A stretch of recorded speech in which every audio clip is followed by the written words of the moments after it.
કેમ છો મિત્રો? વેલકમ ટુ વોટ આઈટીના ડે. હેપી હોલી. સવારમાં આપણને ભૂખ લાગતા આપણે ખાધા ઇડલી સંભાર, પછી તરત જ બપોરે આપણે નીકળી ગયા અટલ સરોવર જવા. રસ્તામાં દેખાતી પાણીપુરી. હવે આપણે પાણીપુરી ખાધા વગર ચાલે નહીં. સૌથી પહેલાં ખાધી આપણે પાપડીપુરી, પછી આપણે ખાધી લીંબુવાળી સુખાપુરી, પછી તરત જ આપણે પાણીવાળી પૂરી પણ ટેસ્ટ કરી. પૂરીનો ટેસ્ટ ઓકે હતો. પછી આપણે પહોંચી ગયા અટલ સરોવર. આપણે લઈ લીધી છે ટિકિટ, પણ અહીંયાની ભીડ જોતાં તો આપણને એવું લાગે છે કે આપણો વારો અંદર જવામાં નહીં આવે. પણ ઓકે, આપણો વારો આવી ગયો. અંદર જતાં જ જોયું તો અંદર પણ ભીડ તો ખૂબ જ હતી, છતાં પણ આપણે તો જોવું એ જોવું જ. આ તો જો એનો નજારો તો ખૂબ જ સારો છે. રસ્તામાં આપણને ભૂખ લાગતા આપણે ખાધા પોપકોર્ન.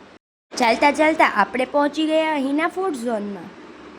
આપણે ખાધા સમોસા, ચટણી, ખૂબ જ ટેમ્પટિંગ હતા. પછી આપણે ખાધા ભૂંગળા બટેટા છે. ભૂંગળા બટેટાનો ટેસ્ટ પણ સારો હતો. પછી આપણે ખાધા પફ. પછી રાત પડતા જ આપણે પહોંચી ગયા ઢોસા ખાવા માટે.